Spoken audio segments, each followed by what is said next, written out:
Dobro jutro, dobar dan. Drago mi je da smo se našli na ovom virtualnom događaju i razvoju Splita. Biće to razvoj jedne ruralne ture povodom našeg dana, Međunarodnog dana prosječnih vodiča. A kako sam ja skoro duže vodič nego što imam godina, onda se jako veselim svim tim obljetnicama, pa sam sretna da mogu to podijeliti sa vama. Smislila sam jednu zanimljivu turu o Splitu, kakav je on u stvari bio, jer rekla Blanka mi je bila spomenula Split pa ruralno, pa kako pa intrigantno. Naravno, Split pa ruralno. Split je već još nedavno bio jedan grad gdje su u stvari samo u palači Dioklecijanove, sve ostalo su bila polja. Dakle, već krajem Glasnije malo, glasnije neću. 19. stoljeća mi imamo 90% obradivih površina. 90% stanovništva u Splitu su bili zanatlije, poljoprivrednici. Cijeli poluotok je bio u stvari lepog naših livada, njiva, vinograda. I to ćemo sve danas čuti. Ja ću vas provesti kroz stara predgrađa grada koja još uvijek čuvaju neke te svoje karakteristike ruralnog Splita. Split danas naravno je jedan lijepi, veliki grad, drugi po veličini u Hrvatskoj. Svi ga volimo, svi se s njim ponosimo i također svi volimo i naše malo misto i sve ono što smo mogli pogledati i čitati u knjigama i filmovima gledati. A danas ćemo tražiti dašak svega toga. Pa evo, ovdje imamo, zašto sam krenula ovdje? Jer neki dan sam se vraćala iz trgovine i vidim ove naše kupuse. A tema je ruralni turizam. Onda sam mi rekla, pa zašto da idemo negdje na neka sela, mi možemo u našem Splitu osmisliti i upravo zbog kupusa jednu malu priču, jer imamo prvog glavnog čovjeka koji je sadio kupuse, a to je bio naš Dioklecijan. Ja ću sada snimati dalje i hodati i dakle krećemo prema Perivoju. To je jedna vila, međutim ja ću danas zaobići sve te vile secesijske kojima obiluje ovaj kvart, pokazat ću vam mnoge druge stvari. Počela sam u predjelu koji se zove Dobri. Predjelu Dobri gdje imamo naš sud, Palaču pravde, gdje u stvari imamo ovu prometnicu koja nam je popriličnu buku stvorila i to je jedan od dijelova glavnih ulaza u grad Split. Ovo je, rekli bi Bečani, naš ring oko stare gradske jezgre. Međutim, i ovo ovdje, taj kvart Dobri, također je nekada bio jedno poljoprivredno okruženje. Kako sam rekla, već krajem 19. stoljeća, početkom 20. ovdje smo imali u Splitu zaista polja i samo uglavnom ruralno stanovništvo. I onda je došla ta industrializacija za koju svi znamo i Split se naglo pretvorio u jedan grad. Ja bi možda mogla primijetiti i pomalo mi je možda žao da je u tom svom naglom skoku Split želio izgubiti sve ono što je nekada imao i svu tu vezu. Tako da danas mi tek na prste možemo brojati stare zgrade, te naše ruralne sredine koje smo imali u Splitu. I ja ću vam danas pokazati naravno samo neke od njih, ali ću vam spomenuti ta glavna 4 kvarta ruralna koja su se stvorila oko same stare gradske jezgre. Mi u staru samu gradsku jezgru nećemo ući, jer naravno svi mi dobro znamo iz Palače se rodio grad, a danas grad nije tema, danas je tema ruralno i ostaćemo znači u tim prigradskim dijelovima našeg Splita, našeg starog Splita. Eno tamo mene, mašem vam. Dakle, ovdje ćemo proći pored jedne stare vile, Perivoj. Ona nam je na putu prema tim starim kućama, A stara vila Perivoj je jedna od mnogih secesijskih zgrada koje su se ovdje izgradile baš u ovom dijelu Splita.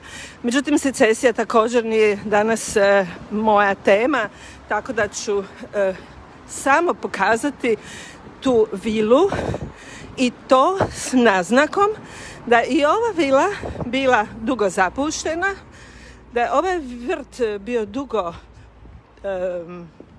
ništa, jedna divljina. Međutim, također u jedno određeno vrijeme je poznata travarka pretvorila dio ovog vrta u ajmo reći poljoprivrednu proizvodnju. Iako to nije prava poljoprivreda, ona je sadila ljekovito bilje za svoju potrebe, za svoje travarstvo. Znači, ja želim danas pod svaku cijenu s vama baciti pogled na taj Perivoj, na taj vrt, a nije razlog samo naša secesija, nego razlog je naravno i to kome je pripadala, tko je sagradio ovu vilu, a to je naš poznati Kamilo Tončić, koji je bio i utemeljitelj etnografskog muzeja, a etnografski muzej je ono što je naravno nama u Splitu svima, eto pa i po ovoj temi zbog koje mi danas šetamo, vrlo ključno. Ja ću sada s vama ući u Bribirsku ulicu. U toj Bribirskoj ulici mi imamo dakle još tih zanimljivih starih kuća i vidjet ćemo kako u stvari su one poprilično trošne. Dakle, ovo je kvart Dobri koji se već u srednjem vijeku oformio, međutim nije jedan od najstarijih kvartova u gradu Splitu. Split se najprije počeo širiti prema zapadu, pa je tako Varoš postao prvi veći i važniji dio grada. Ovdje vidimo već jedan stari zid, staro dvorište. I sad kad uđemo u tu ulicu Bribirsku, vidjet ćemo ono što je naš Ante Sapunar pobrojao nekada u svom tekstu, a pobrojao je pločarice. Pločarice, dakle, stare kuće koje imaju kamene krovove, ploče na kamenim krovovima. Meni je jako žao da u stvari i te kuće idu u zaborav, ali eto, zahvalni smo barem da imamo nekakvu literaturu i da imamo podatke s kojima možemo tražiti što se nekada, gdje su bile i kako se odvijao život staroga Splita. Ja ću vam o tome isto danas pričati, budući ćemo proći pored nekoliko zanimljivih kuća, ulica, vrtova. Evo, već ovdje vidimo jednu staru trošnu kuću, kamena gradnja. Evo, pogledajte.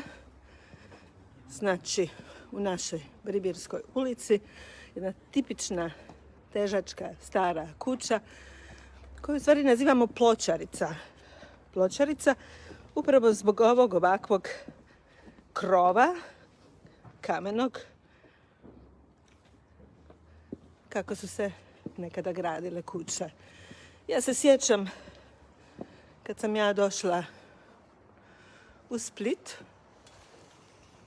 onda je u cijeloj ovoj ulici i ovdje bilo još takvih pločarica.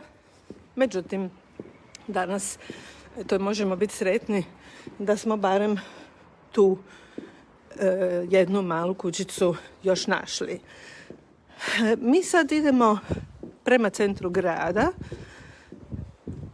Ući ćemo kroz ulicu Manđerovu. Ali moram spomenuti da u ovom kvartu ispred nas se nalazio jedan stari mlin. I tog se mlina ja također sjećam. Tu se mlilo brašno. Tu se mlilo brašno još u vrijeme kad se ja sjećam. A onda možete misliti šta je tu bilo nekada u vrijeme što se ja ne mogu sjetiti jer me nije bilo. Dakle, ovdje imamo tu Manđerovu ulicu sa ovim starim kućama kroz koju ćemo mi sada proći i koja je nekada također vrvila životom, međutim još uvijek vrvi životom i tu se opiru još mnogi stanovnici, pogotovo oni koji imaju svoje uređene vrtove unutra, opiru se, budući se ova ulica namjerava srušiti zajedno sa svim ovim kućama, a sve zato kako bi se taj ring proširio, kako bi se prometno povezala ova ulica sa ulicom grada Vukovara. I tako da, eto, ja ovo sada snimam, a možda i ovo jedna dokumentacija jednog kvarta kojeg uskoro neće više biti. Napravit ćemo, znači tu unutra, to je sad malo nezgodno, to su privatni vrtovi, privatne kuće. Naravno, ja nikako nisam protiv razvoja Splita, jer rekli smo, Split je grad, Split je drugi po veličini u Hrvatskoj. Split svi volimo, takav je kakav je. Međutim, naravno, uvijek još više volim kada čuvamo naše nasljeđe, naše te stare kuće, a pogotovo što znamo da ih je netko nekada i popisao i da točno znamo gdje su bile. A ja ću vam danas pokazati još jednu kuću za koju se smatra da je najbolje očuvana kuća baš iz tog starog ruralnog vremena. Dakle, ovo je sada jedan parking koji ide prema samom centru grada, tamo negdje napred, ispred je kazalište, ispred kazališta Trg Gaje Bulata, za koji se kaže da je bio bunar Dobri. Tako da je ovaj kvart Dobri u stvari izrastao najvjerojatnije baš oko tog bunara.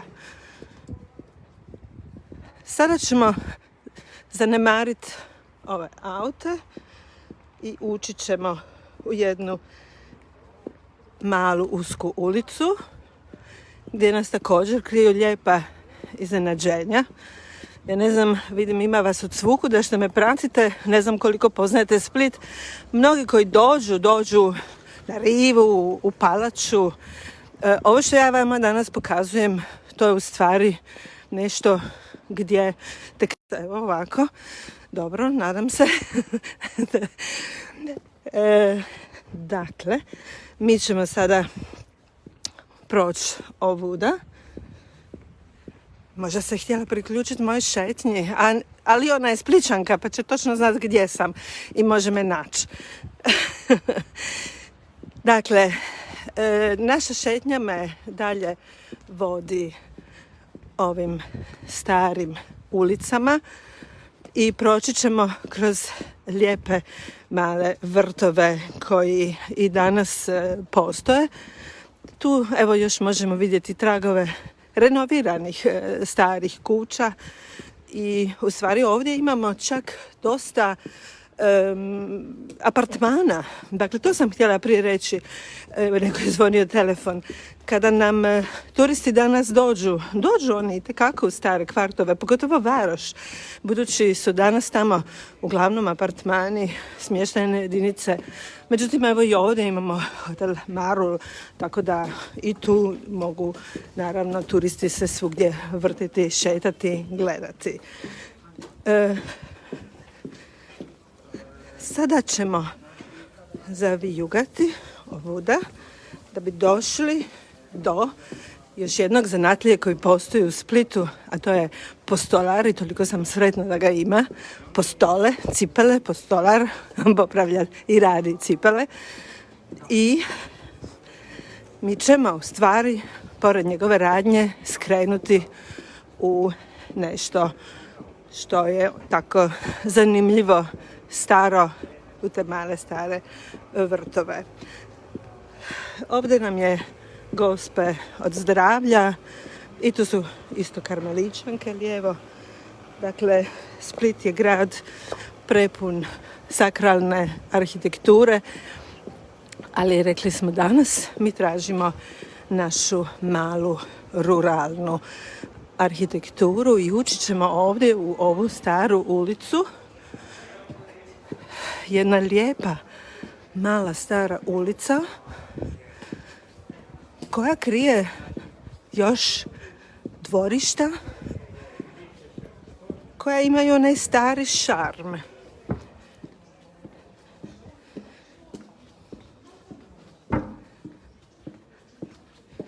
Evo imamo i Anitu, jutro Anita. Drago mi je da vas vidim svih, to jest mnoge.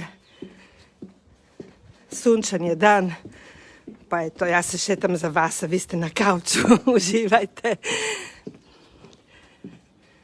Dakle, tu smo u jednom prolazu. Pogledajte kako je lijepo.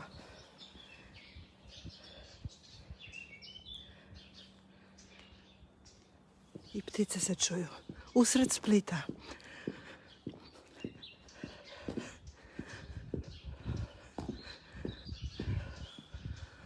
Imamo jednu staru kuću. I ta stara kuća je u stvari služila za kovanje željeza. A naravno u Splitu je bilo puno majstora. Kako je u Splitu bilo puno težaka, tako su oni imali i konje, i magarce. Trebalo je potkovati životinje. Tako da je željezo bilo vrlo bitno. Pogledajte kako je lijepo.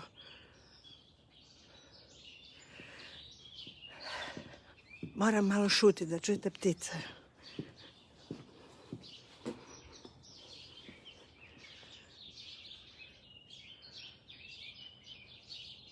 Divno. A sad ćemo dalje.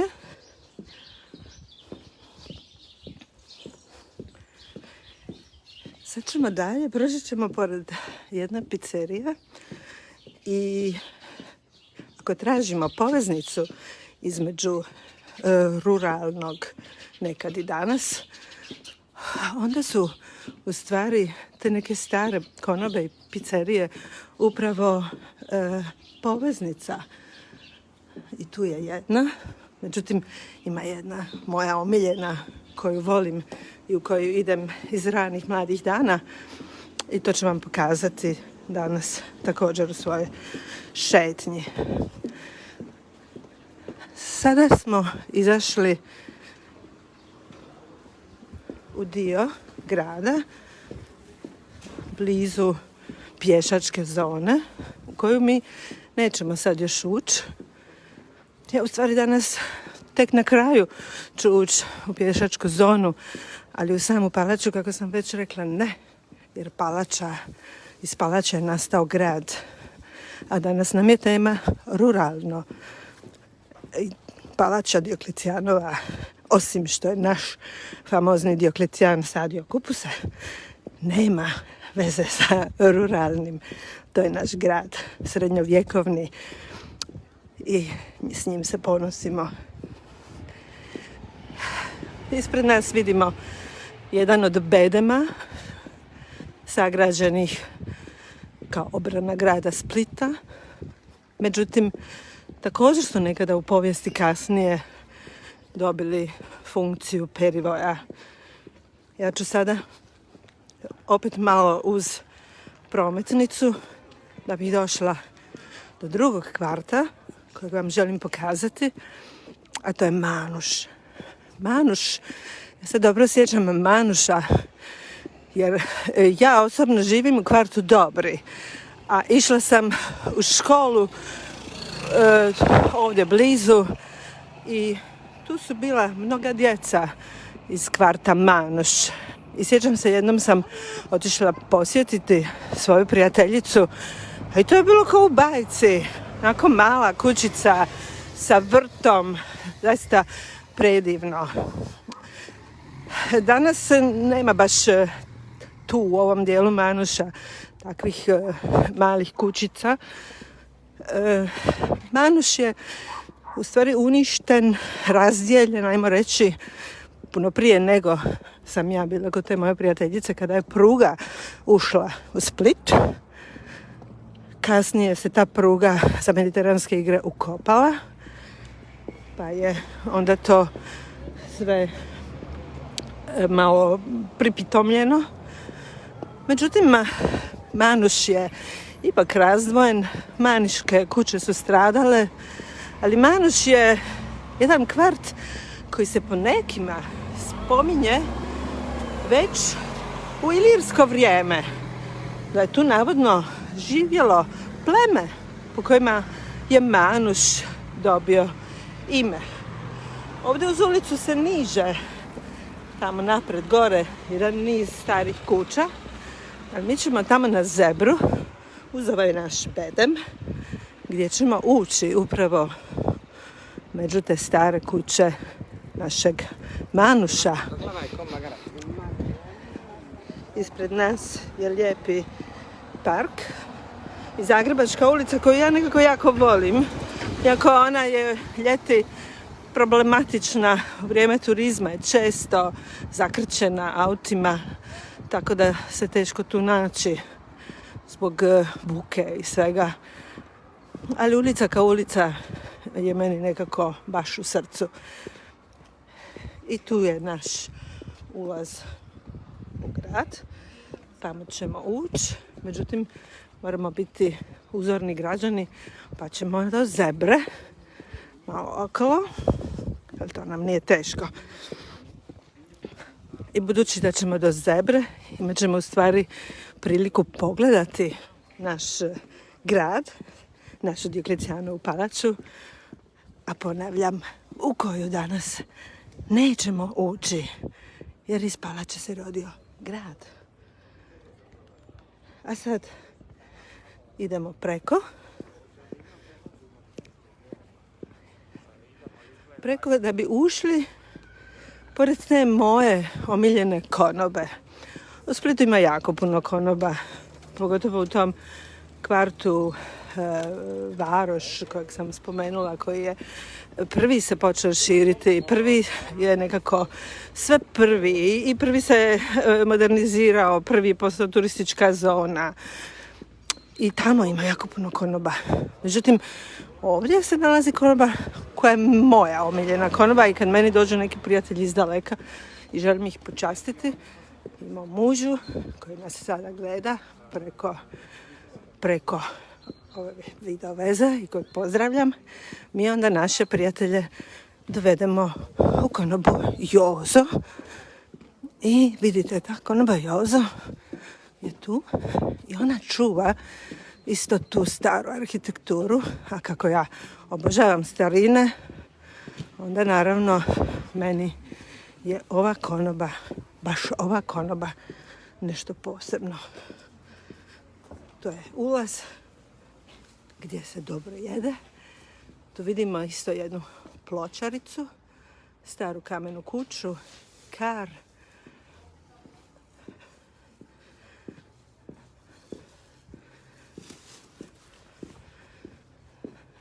Šteta je da imamo ovakove klima uređaje naljepljene na te stare fasade. Pogledajte. I tako to izgleda danas kada još ljudi žive. I meni je to prekrasno. Pogledajte. Idemo dalje. Još smo uvijek u Manušu. Manuš i Lučac su možda najviše opisivani kvartovi kroz neke naše novije pisce. Naravno, Varoš krije svoju priču koju sam vam neki dan spomenula u svojom videu povodom našeg Valentinova. Ali ima jako puno drugih priča ovdje. Eto tu, recimo, možemo Kudrijavceva Anatolija spomenuti. On je također pisao jako puno o našem Splitu, o tome kako se ovdje nekada disalo, kako su psi lajali, magarci revali, Smoje, da ne spominjem Smoju. Martijadović, Šegvić. Dakle, to su naši zanimljivi pisci. I moram pohvaliti, u Splitu ima isto nekoliko novinara koji poprate stara splitska događanja. I zahvaljujući nekome ja sam isto nešto naučila, a povodom ovog današnjeg dana, međutim to ću vam na kraju spomenuti kad budem privodila kraju ovo naše vođenje. Sada prolazim dakle kroz kvart Manuš. Ovdje je isto bio bunar Manus. Dakle, imamo Dobri bunar, imamo Manuš bunar.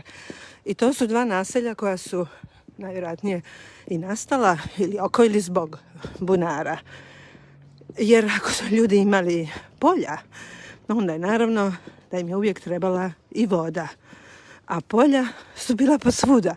Jer kako sam već spomenula, već krajem točnije 1890. godine je taj spis u kojem se čita da je 90% splitskog stanovništva da su poljoprivrednici. 90%. Da bi se u prvih 50 godina, nakon dakle prvih 50 godina 20. stoljeća sve to drastično promijenilo. Ljudi koji su imali svoja poljoprivredna imanja, oni su se preselili u neka novo izgrađena prigradska naselja ili naselja novo nastalog Splita. Neki su se sasvim iselili iz Splita. Došlo je do mijenjanja i kad imamo znači i zapise katastarske, vidimo kako su u stvari bilježena sva ta mnoga razna mijenjanja i vlasništva i imena. Gdje prolazimo pored još jedne stare pločarice, stare kamene kuće, a vrlo uskoro ćemo doći do jedne posebne kuće koja se nalazi samo malo napred. Kuća za koju je taj naš sapunar, kako sam već spomenula, koji je bio u društvu Kluba prijatelja baštine i ja sam nekad davno bila član tog društva, tako da sam ga i poznavala.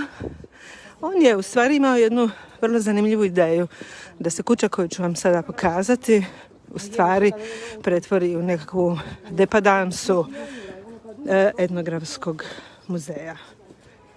Međutim, što se događa zaista s tom kućom, koja će biti njezina sudbina, ja ne znam.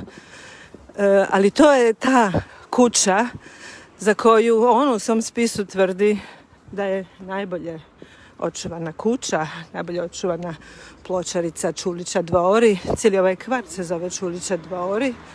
Mi to sada ovdje vidimo.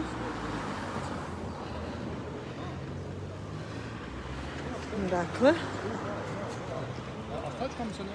vidimo ovu kuću. Ja ću se malo pokušati tu uvući. Evo, pogledajte. Vrlo zanimljivo. Sve se vidi. I ribarske mreže, i dole kamarini, stari prozori. Gore imamo stari kameni krov, međutim kako ću ja tu zaobići iza ugla pa ćete to još malo bolje vidjeti. Kako sam rekla, ja nemam pojma koja je namjena ovoj kući, ali zaista bi voljela da bude nekakvoj svrsi, nekakve kulturne baštine. Evo idemo dalje. Kroz ulica Čulića dvori. Tu.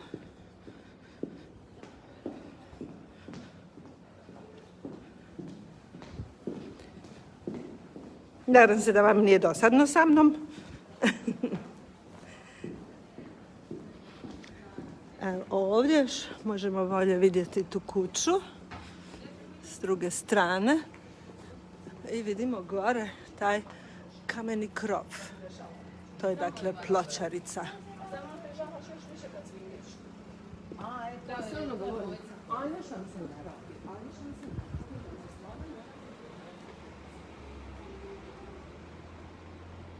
Dakle, sada smo tu pored daljnjeg bedema koji okružuje staru gradsku jezgru i imat ćemo s lijeve strane pogled na Radunicu koja je dio Lučca. I to je jedan kvart. Evo, ovako ćemo malo proći. Neću ulaziti u Radunicu, jer danas je i nedjelja i ne želim vas previše zadržati. Ja sam sigurna, kako je dan obilježavanja Međunarodnog dana vodiča, tako sam sigurna da imate i veliki program. Ja ću s vama proći ovdje pored Radunice, da bimo došli na rivu, gdje ćemo imati pogled na naša postojeća još neka polja, gdje ću vam još dati završnu priču o jednom običaju koji postoji i danas. I znači, iza ovih starih kuća imamo Radunicu, dio Lučca. Za Radunicu se kaže da su se tu naseljavali prije nekih 500 godina stanovnici iz Poljičke republike. I možda zbog toga nije čudno ako znamo da tu imamo uličice kao po prezimenima. Vi znate da po našim dalmatinskim selima mnogi zaseoci vuku ime po porodici. Pa tako u stvari i ovdje u ovom starom dijelu grada imamo uličice po imenima porodice. U stvari kako smo i ovdje u Manušu imali Čulića, Dvori, Čulić, to je naravno prezime. Ispred nas se vidi luka. Sve ovo, kud se ja sada šetam, su također nekada bile livada i polja, obradiva površina. Tu imamo zapise o vinogradima. Zanimljivo je znati da imamo navodno čak i najstariji zapis u Hrvatskoj o tim darovanjima poljoprivrednih zemljišta i to neko datira 9. neko 10. stoljeće, netko se trudi dokazati da je to 11. stoljeće. Radi se o darovnici, o ostavštini priora Petra, gdje vidimo također dijelove ostavine koja je točno fino popisana. Popisana je gdje su vinogradi, gdje su obradive površine, terre. A sve to još puno više možete naći u našem arhivu koji se u stvari nalazi tamo dole napred u zgradi ispred nas. Došli smo do onoga što danas povezuje ruralnu sredinu sa Splitom, a to su naše tržnice. Ruralne sredine danas općenito u ovom kraju puno manje, budući se čak i Solin i Kaštela više jesu gradovi, manje polja, manje obradiva površina. Nekada smo znali govoriti Kaštelansko polje je trbuh Splita, danas to više ne možemo reći. Danas imamo puno drugih malih OPG-ova koji opskrbljuju našu tržnicu. A nekada je ovdje naravno vrvio život, ali to ne sada u ono vrijeme kada su sve bila polja, nego nekada kasnije kad ta polja više nisu postojala. Kada se Split pretvorio u tako jedan veliki moderni grad. Ispred nas je opet naša palača iz koje je nastao grad, naš stari Split, koji je pod zaštitom UNESCO i nešto što je zaista najvrijednije, možemo reći, što možda Split ima, iako po meni u Splitu je sve vrijedno, i ove priče o poljima i te konobe kojih imamo po Splitu, koje održavaju na neki način tradiciju. Sve je vrijedno, sav kamen, sva tradicija, kako ljudi pokušavaju održati i govorom. Nažalost, ja vam ne mogu govorom pokazati ništa od Splita. Tu nemam tu sposobnost, ali obožavam slušati stare Splićane kako govore.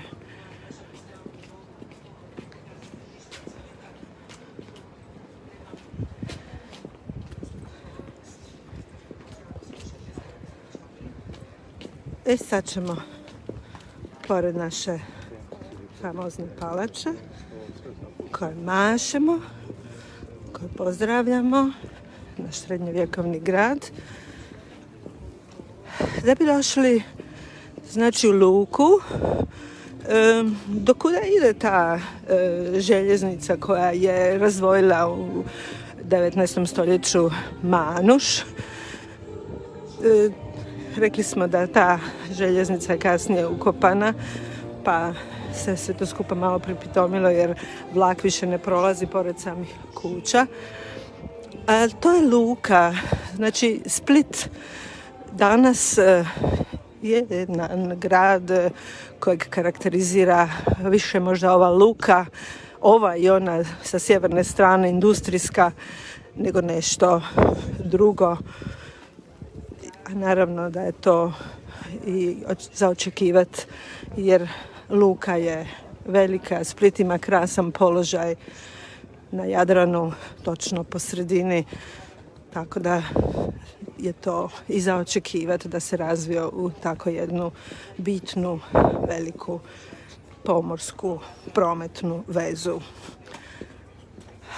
Ovdje imamo ovu luku koja je, dakle, završna kula, rekla sam luku, kulu, koja je završna kula naše palače i uskoro će nam se ukazati pogled na ostale stare dijelove i s tim pogledom ću ja privesti kraju našu šetnju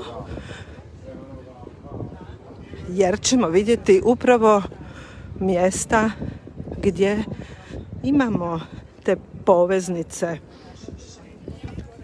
sa našom ruralnom sredinom Splita. Vidimo naš Marjan na kojem i danas postoje polja, na kojem i danas ljudi obrađuju zemlju. Vidimo ribu, puno ljudi, puno sunca, vidimo tamo desno i južni zid naše Dioklecijanove palače, našeg Dioklecijana za kojeg smo rekli da je sadio kupus, pa je to meni bila inspiracija da krenem od jednog kupusa i završim na drugi kupus. Ali naravno s pogledom na taj Marjan, rekli smo, ja sam dobila od jednog novinara jednu zanimljivu informaciju, a to je bila informacija da 2020. dakle prošle godine, ove godine korone, kada smo svi ostali kući, zatvoreni, jedna procesija koja postoji stoljećima nije bila ukinuta, međutim ju je sam župnik održao sam, bez drugih građana. O čemu se radi? Radi se o blagoslovu polja. Blagoslov polja koji i danas u Splitu postoji. Taj blagoslov polja, to se vrši dakle preko župe Svetog Križa na Marjanu. Oni kreću iz Varoša, Varoš vidimo tamo napred, Varoš, stari dio grada koji krije u sebi puno predivnih priča Ja ću se malo tu dati lijevo da malo bolje to vidimo u sjenu možda, pa će biti i bolja slika.